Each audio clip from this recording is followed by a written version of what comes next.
welcome to ATLand, and finally we are doing this 1 month review for AYN Thor. It's been a very long time since my last long video, and I know a lot of you knows me because of the short videos, and those are actually not using my normal setup for video editing, so maybe this will be a little bit new for you. And I'm actually a VTuber, so bear with me with my editing style. Before we get into the topic, I just want to kindly remind you that this is not going to be a very objective kind of review. This is going to focus more on the user experience, so if you don't like this kind of review, I would suggest you to just close this video and go to see the other videos that you could find on YouTube. Right, it's time to dive into the video, and I'm going to show you the spec. This includes all the specs for the 4 models, and for the one that I'm using is the White Max version, and it uses Snapdragon 8 Gen 2 and also added a 2TB SD card into it. Now let me compare the new Nintendo to the SLL with the AYN Thor. You can see that AYN Thor is a little bit thicker than that of the Nintendo to the S. And let's compare them side by side. You can see that AYN Thor is quite sturdy at its fixed angle, however on the new Nintendo 2DS it's a little bit flimsy when we flip it over, and it is a little bit difficult to make it go to the fixed angles.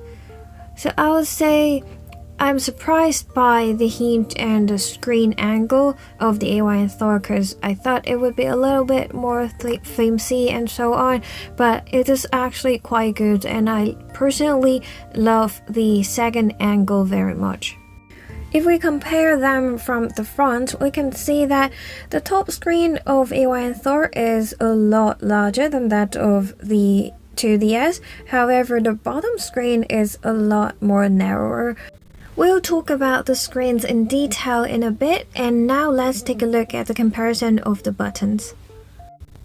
If you compare to the 2DS LL, the AYN Thor's face buttons have more travel, and I will say it is a little bit harder, but it is an acceptable level of harder.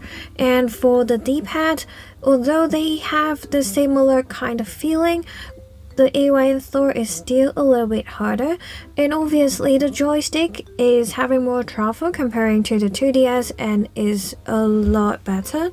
And for the rest of the buttons, they do feel similar.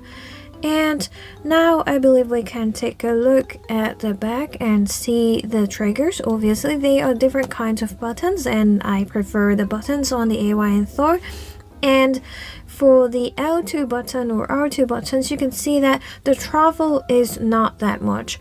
To me, this is a good news because it is a lot easier for me to articulate and I can reach every single button. But if you are a person who play a lot of shooter games, maybe this is not the best choice for you. With my tiny hands, I found the AYN Thor absolutely comfortable to hold, and I just have no issue reaching anything. And my only concern with the device is the screen touching the middle part here. And you can see if I turn it off, there are some marks on the screen, obviously, so they are contacting. And I always worry about that, because if just someone accidentally sits on the device, I think the screen is pretty much doomed. So I always have my hard case just to protect it, because like even the silicone case, they can close the gaps here, I mean the TPU case, but then it doesn't change the fact that the screen is contacting the bottom part. So strongly recommend to get a hard case. And that's actually my only complaint of AYN Thor. Because of the OTA update recently, my other complaints were gone. So if you can see on the left hand side, that's the before. There was a black bar at the bottom, and after the update is gone. And before, when you close the lid and plug in the charger, it will turns on, and now it doesn't. So you see the light inside, and it doesn't do that anymore. The power button won't work anymore when the lid is closed. These changes may seem subtle, but they are quality of life improvements and actually help you to reduce the stress on using AYN Thor. And they also have this little animation in the latest version. And also, there was a big feature. The task button didn't work at the beginning, so pressing it doesn't make any changes when you are using a third-party launcher. Now, when you press the task button in the latest update, it will help you bring the taskbar, and you can actually kill the app over there or just change the screen that you need to use. So that is a necessary update in order to use the third-party launchers. So yeah, the previous OTA update makes the third-party launchers a lot easier to use. This includes the iiSU launcher, the ESDE, Daijisho, and so on. I am now using the iiSU launcher as my daily launcher. And I know in my previous tutorial I did not suggest that, but now I'm in their insider testing programs and there's been a lot of improvements, and let me just flex these artworks to you. I've spent days to set them up and there are a lot of things working better than before, so I have my hope in iiSU and I really hope it to succeed. But if you don't like it, you can also choose to use Daijisho or the ESDE. I have ESDE working on my bottom screen and Daijisho on my top screen. I personally prefer Daijisho because it's a little bit easy to use to me, and I think since it is free and has a lot of different kind of tabs that you can use, I would prefer that. But if you are coming from other handhelds that used to ESDE, then probably that is going to be a better launcher. But either way, they would only appear on a single screen and you won't get them on both screens. So that's why I also tried this dual launcher setup, that I have my Daijisho on the top screen, ESDE at the bottom. But then sometimes ESDE will just crash and get out of the screen, so I cannot have anything on the bottom screen other than the default one. So that's why I decided to move back to iiSU, and I just think it looks a lot better than like having these two different launchers. Or if NDS is a big thing to you, maybe you can consider using ESDE on your bottom screen and download the DS theme. I also have the default launcher on the top screen, and I have added a clock and a calendar to mimic the experience of the home screen on an NDS. So I think I do a good job on mimicking that, but still, since you cannot fix the home launcher on the bottom screen, there are some handicaps of doing this way, so that's why I just went back to iiSU. In terms of performance, the Snapdragon 8 Gen 2 has been here for quite a while. It's not difficult to search for any kind of emulation, PC emulation, and other performance showcase video. So I'm not going to show you a lot of them, but the idea is that for most of the games in my library, either on the Switch or the Steam Deck and so on, and most of them are going to run on my AYN Thor without any problem. There are just a few titles that are exclusive to the Switch, or like a few games that are very difficult to run, like the Hogwarts Legacy, like the ones with De Novo, the Digimon Times Changer, and or maybe like Baldur's Gate 3. Those kind of games are not going to run here, obviously, but I also got Meta 4 runs here. So ever since I received my AYN Thor, I really didn't spend much time on my Switch 2 or Steam Deck. Basically, they are collecting dust. Unless I want to procrastinate or something, then probably I will go for like Times Changer on my Steam Deck or like Breath of the Wild on my Switch too, but then basically most of the time my AYN Thor is going to cover like 95% of my library, and it's a really powerful device, and therefore even for like things in 3DS, we can run it at 3x resolution. I can run 2 indie PC games on the top screen and the other one on the bottom screen, no problem. And I just find this very amazing that I've never met such a device that can cover that much of my needs. And even the Switch emulation on Steam Deck sometimes, for example, like Princess Peach Showtime, that's not gonna run well on the Steam Deck, but it runs very well on the AYN Thor. And there are like quite a number of titles, no matter it's 3DS or Switch and so on, that runs actually better on the AYN Thor than that of the Steam Deck. Then your next question is probably, is AYN Thor a replacement of 3DS or 2DS? And the answer is yes and no. In the current generation of 3DS emulator, naming the Azurheart Plus, or Citra for Android, all of them have some kind of input latency, and that's because of the development of emulators. This is not a skills issue. I can show you the gameplay on the 2DS, but basically that's an issue that would affect the gameplay experience if you are playing rhythm games or games that need fast reactions. Just take a look at this comparison. This would be a non-issue on a real 3DS or 2DS. So depends on the games that you are playing, you may see this as an issue or not.